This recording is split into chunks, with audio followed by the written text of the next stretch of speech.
Исянмысыз, когда я стану свободного от русских оккупантов президентом Татарстана, я запрещу русский язык на моей земле, как государственный. В Татарстане будет проведена декоммунизация. В Татарстане будет проведена дерусификация. Татарстан обязательно вступит в НАТО. Все русские названия улиц и площадей, все памятники, все, что связано с русским миром, будет уничтожено и предано забвению. Мы татары, и у нас есть свои герои. Да, наверное, я, к сожалению, не стану президентом Татарстана, но так должен говорить каждый татар, который любит и почитает свою землю, свой народ. Мы татары, и у нас есть свой язык, значит, мы народ. Мы татары, и у нас есть своя древняя культура, обычаи, традиции, значит, мы нация. У каждого народа, нации, должно быть свое государство. Если мы сплотимся, мы возродим свое государство. Если мы сплотимся, мы снесем власть оккупантов и ее московских ставленников. Поэтому оккупанты нас так боятся. А Кремль начал новую волну геноцида против татарского народа. Поэтому Шаймиевы и Миннихановы так держатся за власть, обманывая нас, татар, ставя себе памятники при жизни, преданно служа своим кремлевским хозяевам. Татарская власть, сделавшая крутое пике в пропасть от президента Татарстана до председателя колхоза, от без 5 минут независимого татарского государства в 90-х до без 5 минут колхоза под названием Казанская губерния в наши дни.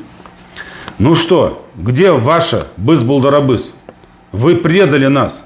Власть, приведшая нас, татар, в тупик, продав наши души кремлевскому ботоксному хайвану, как акции на бирже, став при этом миллиардерами и миллионерами. Русская пословица гласит: там хорошо, где нас нет. Так давайте мы очистим свой дом. Давайте сделаем так, чтобы в нашем доме было хорошо и чисто. Мы народ с древней историей и красивой культурой. Мы не должны жить в рабстве, мы не должны жить в плену у народа, у которого офис президента находится на кладбище. Красная площадь, Кремлевская стена, Мавзолей – это кладбище. Ну вот, 700 тысяч. Задумайтесь. Русские оккупационные власти сообщили нам, что нас, татар, по итогам их переписи населения стало на 700 тысяч меньше. От нас в очередной раз русские вырвали кусок тела. Да, скорее всего, я думаю, что это очередной русский фейк.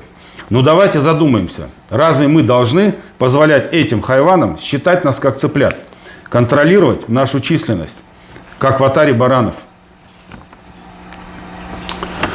Нам необходимо брать в руки оружие.